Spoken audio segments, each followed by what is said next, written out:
नमस्कार दोस्तों, मैं हूं सिकंदर कुमार और आप देख रहे हैं हमारे YouTube channel Sikandar study centre. जैसा कि दोस्तों मैं क्लास 10 का मैं डॉक्टर केसी सिन्हा वो की एक्सरसाइज 4.3 का प्रश्न संख्या 2 तक सोल्यूशन किया था। इस वीडियो में मैं प्रश्न संख्या 3 का सोल्यूशन करूंगा। तो चलिए इस प्रश्न को सोल्यूशन करना स्टार्ट करते हैं। इसके पहले वाले वीडियो का लिंक आपको नीचे डिस्क्रिप्शन बॉक्स में मिल जाएगा, वहां पे नहीं तो आप हमारे यूट्यूब चैनल के प्लेलिस्ट में जाकर देख सकते हैं। द्विघाती समीकरण से एक प्लेलिस्ट बना होगा, उसमें question by question, exercise by exercise आपको सोल्यूशन मिल जाएगा। चलिए इस प्रश्न को हम लोग सोल्यूशन करते हैं। सबसे पहले तो लिखेंगे सोल्यूशन और क्वेश्चन को पढ़िए ध्यान से। बोल रहा है ज्ञात करें कि निम्नलिखित द्विघाती समीकरण के एक पूर्ण आवृत्ति यानी रिपीटेड है या नहीं। तो इसके लिए पूर्ण आवृत्ति होने के लिए हमारा सबसे पहले तो इसका विवेक्तर यानी विवेचक निकालना होगा। क्या निकालना होगा? विवेचक, यानी डी बराबर निकालना होगा b² - 4ac। यहाँ से हमारा मान निकालना होगा। अब इसके लिए हम लोग को पुनरावृत्ति होने के लिए इसके लिए हम लोग को ये जरूरी है, जब डी का मान 0 के बराबर आ जाएगा, यानी कि इसको सोल्यूशन करेंगे और इसका वैल्यू 0 के बराबर आ जाएगा, तभी हमारा जो होगा वो पुनरावृत्ति होगा। पुनरावृत्ति कब होगा? जब उसका मान समान होगा, वास्तविक एवं समान होगा। तो हम कह सकते हैं कि डी का मान जब 0 के बराबर आएगा तो उसका मूल वास्तविक एवं समान होगा, इसके साथ साथ पुनरावृत्ति होगा। इसी को हम लोग कहते हैं पुनरावृत्ति। अब जब डी का मान 0 से बड़ा आ जाता है तो हमारा मूल वास्तविक तो होता है लेकिन असमान हो जाता है, जो कि पुनरावृत्ति नहीं है। एक और स्टेप हमारा होता है, डी का मान 0 से छोटा होता है लेकिन अवास्तविक और असमान होता है। तो हमारा एक ही स्टेप बनता है जो समान है, वो पुनरावृत्ति होगा जब डी का मान 0 के बराबर होगा। तो चलिए इसको हम लोग सोल्यूशन करके देखते हैं डी का मान क्या आता है। यहाँ से हम लोग को फॉर्मूला ये है, डी बराबर b² - 4ac। सबसे पहले तो a b c निकाल लेते हैं यहाँ से। तो a जो निकलेगा वो x² का गुणांक यहाँ पे 9 है तो 9 हो जाएगा। b जो होगा वो x का गुणांक यहाँ पे -12 है तो 12 हो जाएगा। c जो होगा बिना x वाला 4 हो जाएगा। अब यहाँ से हम लोग मान निकालेंगे क्या? d बराबर क्या हो जाएगा? b² - 4ac। ठीक है ना। अब यहाँ से d बराबर क्या हो जाएगा? b का कितना है? -12, तो -12 का स्क्वायर हो जाएगा। -4 गुना a का मान हो गया 9 और c का मान हो गया 4। ठीक है ना। अब यहाँ से d बराबर क्या हो जाएगा? 12 का स्क्वायर हो जाएगा 144 माइनस। अब यहाँ से देखिए 9 चौको 36। अब 36 में हम लोग यहाँ गुना कर लेते हैं 4 से, तो 6 चौको 24 के 4 हाथी में गया 2 और 4 दिए 12 2 14, 144 आ जाएगा। 144 हो जाएगा। अब यहाँ से घटाएंगे, d बराबर क्या आ जाएगा? देखिए 144 में से 144 गया तो 0 आ गया। तो हम लोग कह सकते हैं, देखिए हमारा d का मान यहाँ पे क्या आया? 0 के बराबर आ गया है। यहाँ पे लिख सकते हैं d बराबर 0, क्योंकि d बराबर 0 यह दंत समीकरण का मूल है। यहाँ पे नहीं, ये गलत मिस्टेक हो गया लिखने में, लेकिन होगा। क्यों होगा? क्योंकि यहाँ d का मान 0 के बराबर आ गया है, इसलिए हम लोग यहाँ पे देख सकते हैं समान है यानी पुनरावृत्ति है। तो लिख सकते हैं आप, अतः दंत समीकरण का मूल पुनरावृत्ति है। चलिए नेक्स्ट प्रश्न हम लोग देखते हैं। ठीक उसी तरह से काम करेंगे। क्या होता है? d बराबर b² - 4ac, और पुनरावृत्ति होने के लिए हमारा जरूरी है d का मान 0 के बराबर होना चाहिए, और मतलब तभी होगा हमारा समान यानी पुनरावृत्ति। तो यहाँ से हम लोग मान ज्ञात कर लेते हैं, सोल्यूशन करेंगे। a बराबर क्या होता है?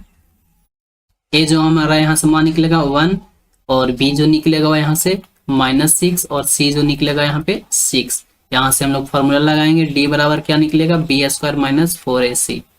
यहाँ से मान को पुट करेंगे, d बराबर b का मान कितना? -6, तो -6 का स्क्वायर -4, a का मान हो गया 1 और c का मान हो गया 6। यहाँ से d बराबर क्या हो जाएगा? 6 6 36 और -6 चौको 24। d बराबर यहाँ पे क्या आ जाएगा? देखिए घटाएंगे, तो यहाँ पे घटाएंगे तो क्या आएगा? 6 में से 4 जाएगा 2, यानी कि 12 आ गया, जो कि हमारा d का मान 0 के बराबर नहीं है। d is not equal to 0, d का मान 0 के बराबर नहीं है। तो हम लोग कह देंगे, यानी कि d का मान हम लोग को 0 के बराबर होना चाहिए, तभी हमारा क्या होगा? पुनरावृत्ति होगा। यहाँ पे d का मान तो 0 के बराबर नहीं है, तो यहाँ पे क्या हो जाएगा? अतः दंत समीकरण का मूल पुनरावृत्ति नहीं है। यहाँ पे नहीं है, यहाँ पे है नहीं है। ठीक है ना। चलिए नेक्स्ट प्रश्न हम लोग देखते हैं। समझ गए क्यों नहीं है? क्योंकि d का मान d is not equal to 0, 0 होना ही चाहिए, तभी हमारा होगा पुनरावृत्ति।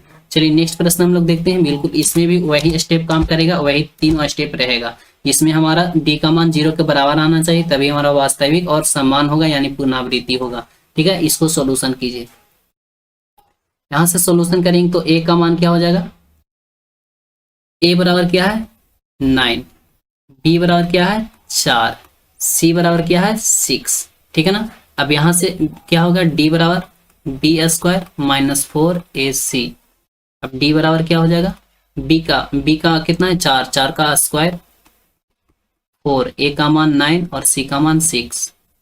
यहाँ पे डी हो जाएगा, डी बराबर 4 चौक को कितना हो जाएगा 16 माइनस, अब देखिए 9 चौक 36, 36 में 6 से गुना होगा तो कितना हो जाएगा 144, 16 44 से होगा ना, सॉरी 9 चौक 36, 36 में 6 से गुना करना है ना, 36 में 6 से गुना करेंगे, 6 छक 36 का 4 में से 3 और 6 3 18 और 3 21, 6 छक 36 के 3 और 6 3 18 और 3 21, 216। यहाँ पे आएगा 216, ये गलत है 216। यहाँ पे डी बराबर क्या आ गया 16 माइनस 216 है ना। तो अब आगे करिए, ठीक है। तब यहां से हम लोग घटा देंगे, तो इसको घटाइए फट से, तो घटाइए यहाँ पे डी का मान हमारा कितना आ जाएगा, घटाएंगे तो माइनस 6 में से 6 जाएगा तो 0 और 1 में से 1 गया 0, यानी क्या आ गया 200, जो कि हमारा डी का मान 0 के बराबर नहीं है, D is not equal to 0, इसलिए क्या हो जाएगा इसका पुनरावृत्ति नहीं होगा, क्या नहीं, क्या होगा नहीं होगा।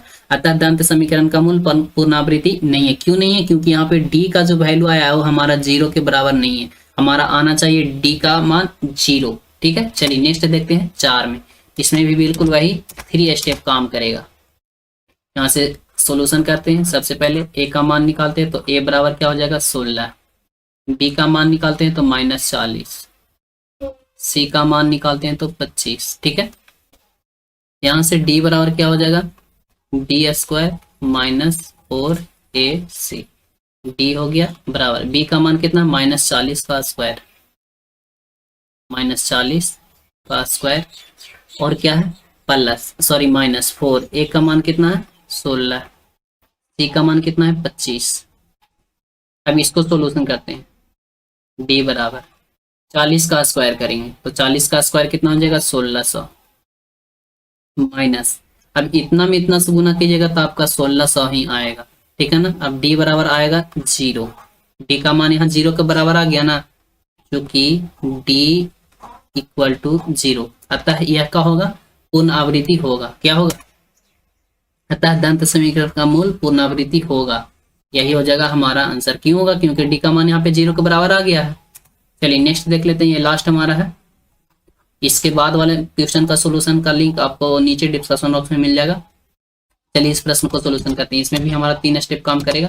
देखिए यहाँ से ए का मान निकालते हैं, ए बराबर 1 हो गया, तो यहाँ से निकालते हैं बी बराबर 6 और सी निकालते हैं तो यहाँ 9 हो जाएगा, डी बराबर क्या हो जाएगा बी स्क्वायर माइनस में 4ac, डी बराबर क्या हो जाएगा, बी का मान कितना है 6 का स्क्वायर -4, ए का मान 1 और सी का मान 9, यहाँ पे डी बराबर क्या हो जाएगा 6 छक 36 और -9 चौको 36, 36 में से 36 गया, डी बराबर 0 आ गया, यहाँ डी का वैल्यू हमारा क्या आ गया 0 आ गया। अतः क्या होगा यह दंत समीकरण का मूल पुनरावृत्ति होगा। पुनरावृत्ति होने के लिए हमारा क्या जरूरी है, डी का मान 0 के बराबर आना चाहिए, उसका विवेचक क्या आना चाहिए 0 आना चाहिए, तभी हमारा समान होगा, पुनरावृत्ति होगा, वास्तविक भी होगा, ठीक है ना। चलिए अगर जो वीडियो पसंद आया तो वीडियो को लाइक करिए, चैनल को सब्सक्राइब कर दीजिए, इसी प्रकार का और भी वीडियो पाने के लिए। मिलते हैं नेक्स्ट वीडियो में, आज का वीडियो यहीं समाप्त करते हैं। Thank you so much, best of luck.